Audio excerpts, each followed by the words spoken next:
Hello and welcome to Tech Circle, and you're listening to the latest episode of Tech This Week with me, Shweta Sharma, and my colleagues Anand J, Supriya Roy, and Vignesh Anantraj. Let's begin the week's episode with the top funding deals in the period. Deal size-wise, one of the company that came shining through was Topper. EdTech, of course, continues to be an investor gold rush since the coronavirus pandemic has played on the traditional education sector. Topper raised about $47 million in a growth funding round, which was led by Foundation Holdings, alongside returning investors Kaizen Private Equity. And to discuss the deal's particulars, we have with us founder of Topper, Zishan Hayat.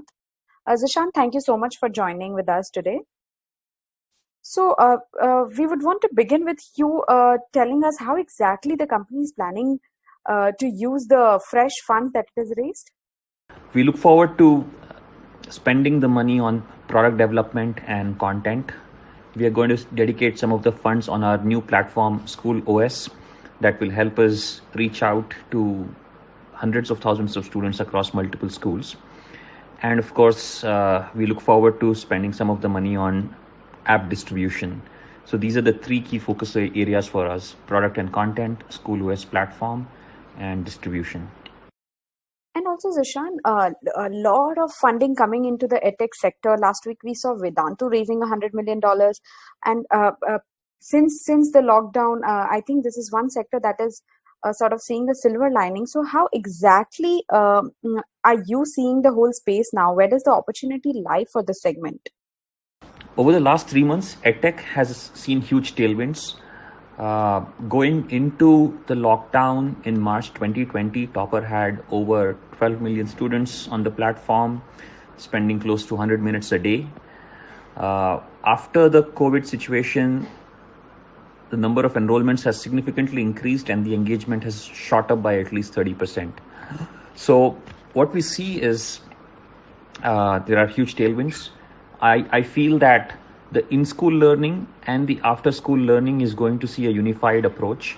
Our new School OS platform will help us achieve a unified approach to both the in-school learning and the after-school learning.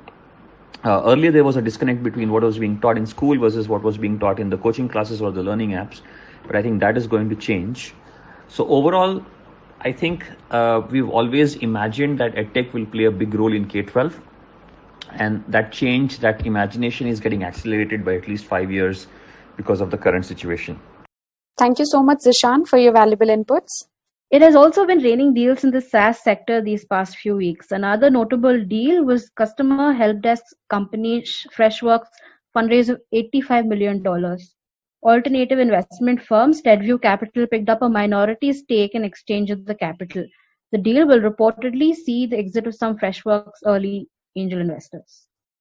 And guys, other tech startups making it to the top deals this week were influencer-driven online commerce app Bulbul Shopping Network and data unification platform Hivo. Now, Bulbul Shopping Network is set to raise $8.7 million in a round led by InfoEdge India's venture arm, and the San Francisco and Bengaluru-based Hivo raised $8 million in a round led by Singapore-based venture capital firm Qualgrow. Let's move on to the IT earnings. This week, Cognizant and Tech Mahindra both posted their results. The picture looks decent for both the firms, though Cognizant has seen its profit plunging this quarter. Anand, would you like to take us through the numbers? While the profit dip for Cognizant at 41% is probably a one-off event, mostly because of the damages company suffered because of the Maze ransomware attack in April. In terms of revenue, it has been relatively stable for the company despite multiple headwinds in the form of the company exiting the controversial content moderation business, Maze ransomware attack, and even the COVID-19 pandemic. For instance, last year the company had $4.2 billion during the same quarter. This year, the first quarter was again $4.1 billion. So, I mean, this quarter again is $4 billion. So it's been stable. There is no growth, but that's expected during this pandemic. Considering that the company had struggled to catch up with the growth rates of its Indian competitors such as TCS, Infosys, and HCL during last 2 years, this quarter looks pretty decent. The company has been helped by the fact that it generates close to 30% of its revenue from healthcare vertical, which is only one of the few verticals that has seen growth during this period for all IT firms across the world. The comparison with Indian firms is unfair, mostly because of the reason that all Indian companies saw their revenue rising in rupee terms because of the rupee depreciation.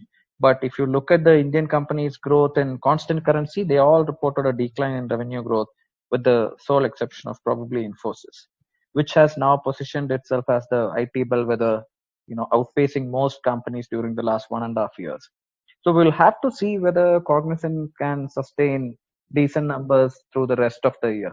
Meanwhile, this week we also saw Cognizant, entered into an agreement to acquire New Signature, a Microsoft public cloud transformation provider, marking its fifth acquisition this year. The company has always been very aggressive in terms of acquisitions, so the company seems to be going in the same path despite the pandemic. In fact, it's being seen as a good opportunity for the cash-rich IT companies. Meanwhile, the Tech Mahindra was expected to perform better among all other IT firms because the company generates close to 40% of its revenue from telecom vertical, a sector that is actually doing well because of the growth in data consumption across the world due to remote working that has been the new norm.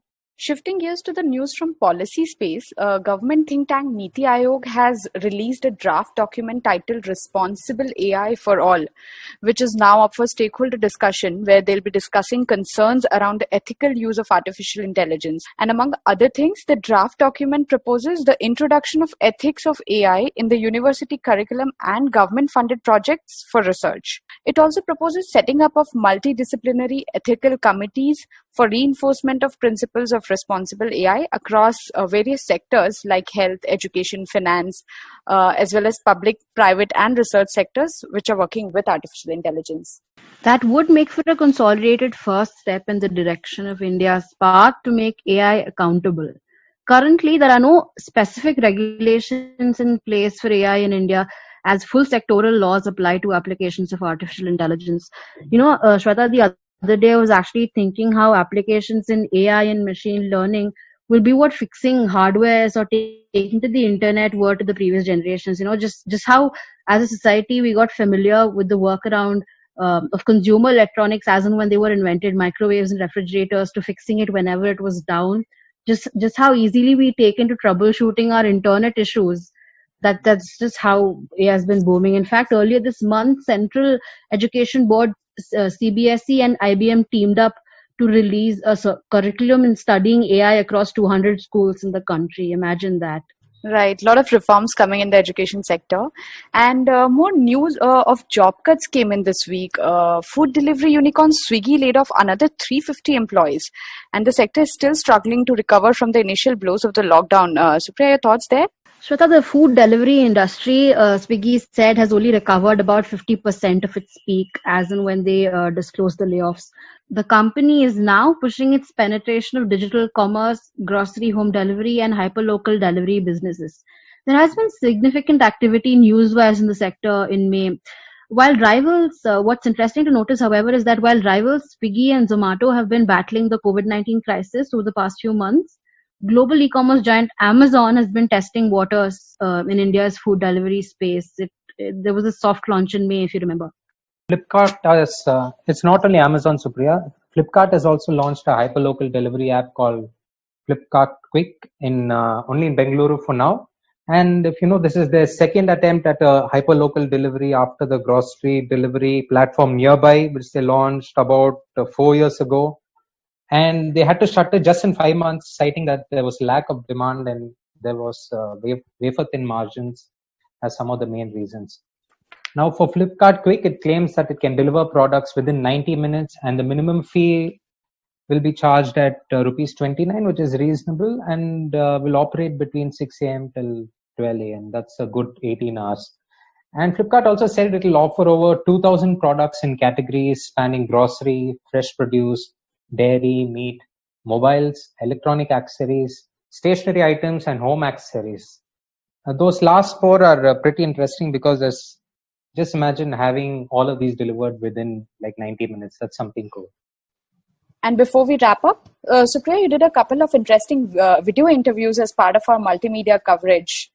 That's right. Earlier this week, I spoke to Walmart Labs Vice President of Engineering, Rohit Kaila. We spoke, generally about the company's business continuity plans through the lockdown in the country, various use cases of the products it's built so far, and as well as the key message of Walmart, that it says the future of retail, as they call it. So the company, with a little over 4,000 software engineers, data scientists, designers, and product managers spread across Bengaluru, Gurugram, and Chennai, just check out the video for more on that. And with the second video that you mentioned, Rapido, I spoke to Arvind Sanka. In the interview, he shed light on the factors that will push the demand for bike taxis, their primary product, the consumer behavior use cases that it saw through the lockdown, and the pace of product development that had to pick up through the lockdown again. And he also told me that 30%, interestingly, of his business now comes from these new business lines of logistics. So check that out as well. All right, pretty much covered everything. So do stay tuned in to techcircle.in for more interesting news and updates. And many thanks for listening. Bye-bye.